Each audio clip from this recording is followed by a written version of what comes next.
Assalamualaikum warahmatullahi wabarakatuh. Perkenalkan, saya Rizky Astiananda, Guru Geografi MAN 25 Jakarta Timur. Pada kesempatan kali ini, saya akan berbagi inovasi pembelajaran yang tidak lahir dari laboratorium canggih, melainkan dari kegelisahan seorang guru yang menginginkan muridnya untuk benar-benar memahami bumi di mana ia berpijak. Inovasi ini saya sebut GEOS. Geografi, simulasi aliran dan vegetasi, serta erosi. Kita tahu, Indonesia tidak asing dengan bencana. Tahun lalu, banjir bandang menghantam Sumatera. Rumah hanyut, sawah terendam, ribuan orang kehilangan nyawanya. Kejadian ini tidak hanya terjadi sekali, dua kali, tapi terus berulang dan semakin sering. BNPB mengemukakan bahwa banjir adalah salah satu bencana dengan frekuensi terbesar di Indonesia. Dan salah satu penyebab utamanya adalah hilangnya tutupan lahan di daerah hulu. Hal ini berkaitan dengan erosi materi tenaga eksogen yang ada di kelas 10. Selama ini saya banyak mengajarkan materi tersebut dengan metode ceramah. Kemudian mungkin hanya menampilkan gambar-gambar untuk mendukung ceramah saya. Hasilnya bagaimana? Memang banyak siswa yang mampu menghafalkan teori tentang erosi, jenis-jenisnya, pelapukan sedimentasi, longsor, dan lain sebagainya. Tapi mereka masih belum benar-benar memahami apa yang menyebabkan banjir bandang itu terjadi serta apa yang bisa mereka lakukan. Kegiatan pembelajaran terasa abstrak. Kemudian motivasi belajar siswa pun rendah.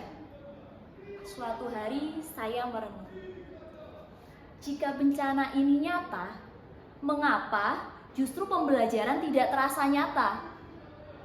Hal itulah yang menjadi titik balik saya untuk membangun sebuah inovasi pembelajaran GeoSet yang saya harapkan bisa membawa proses alam yang ada di luar sana ke atas bangku meja mereka, sehingga mereka bisa lebih memahami dan memaknai apa yang mereka pelajari. GeoSet dirancang untuk mencapai 3 tujuan pembelajaran. Yang pertama adalah untuk aspek kognitif. Di sini siswa diharapkan mampu menganalisis hubungan antara tutupan lahan, erosi, dan banjir melalui kegiatan praktikum sehingga menghasilkan data yang bisa mereka gunakan. Kemudian untuk yang kedua, aspek proses. Di sini diharapkan siswa mampu membangun atau menemukan pengetahuannya sendiri secara aktif dan tidak hanya sekedar menerima jawaban dari guru. Kemudian untuk yang ketiga, aspek nilai. Diharapkan pembelajaran menggunakan GeoSet dapat menumbuhkan kesadaran bahwa banjir bukanlah takdir dari Tuhan, melainkan bencana yang disebabkan oleh aktivitas manusia. Dan mereka sadar bahwa generasi muda adalah bagian dari solusinya. Di antara ketiga tujuan tersebut, tujuan ketiga inilah yang paling saya perjuangkan, karena saya percaya bahwa pemahaman tanpa kepedulian tidak akan mengubah apapun. Apa sih GeoSet? GeoSet adalah singkatan dari geografi, simulasi aliran vegetasi, dan erosi. GeoSet adalah model miniatur 3 dimensi tutupan lahan yang terbuat dari bahan-bahan sederhana seperti styrofoam, kemudian tanah, kerikil, juga botol air mineral yang dilubangi sebagai simulator air hujan serta baskom untuk menampung air. Nah, di sini pada proses pembelajaran siswa tidak langsung praktek, tapi lebih dahulu mempelajari materi secara konseptual agar mereka memiliki pemahaman dasar yang kuat. Kemudian mereka akan mengerjakan LKPD dan membuat hipotesis kira-kira apa sih yang akan terjadi pada lahan yang berhutan dan lahan yang gundul. Setelah mereka melakukan atau menyusun hipotesis, pada pertemuan selanjutnya baru mereka akan melakukan praktikum. Nah, di sini mereka akan membuat dua model. Untuk model A adalah model yang bertutupan lahan. Di sini mereka akan menanami rumput atau berbagai macam tanaman pada atas permukaan tanah di model yang mereka buat. Kemudian untuk yang model B, lahannya gundul, jadi tidak ada tutupan lahan sama sekali, dan juga ditempatkan rumah-rumah di bagian bawah model. Nah, di sini model akan dibuat miring dengan kemiringan yang sama persis dan dialiri air dengan jumlah yang juga sama. Sehingga bisa diketahui perbedaan secara pasti antara model A yang bertutupan lahan dan juga model B yang gundul. Nah, disinilah waktu yang paling saya tunggu-tunggu ketika anak menuangkan air dari botol. Nah, di situ ketika hujan terjadi, maka siswa akan mengamati di model A apa yang terjadi dan di model B apa yang terjadi. Wajah mereka akan berubah mulai dari sebelumnya penasaran, kemudian berubah menjadi wah, terkaget-kaget seperti itu, dan akhirnya mereka memahami.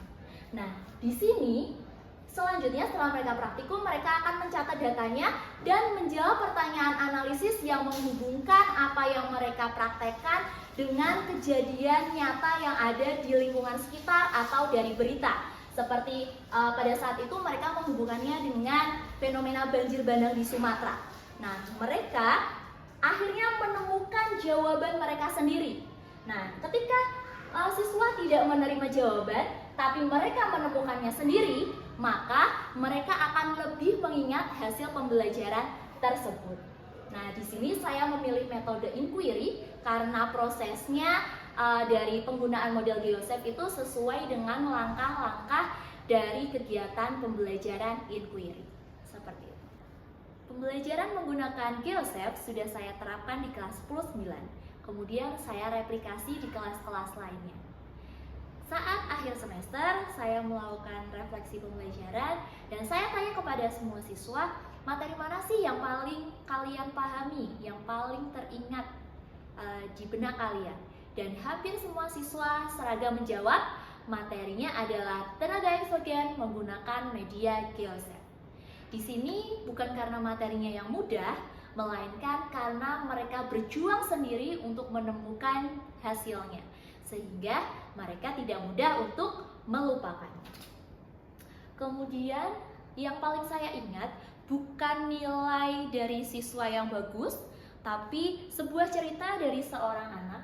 Ia bercerita bahwa setelah belajar materi tersebut, dia bercerita dengan kedua orang tuanya, menyampaikan pesan bahwa Bapak Ibu jangan menebang pohon agar tidak terjadi banjir.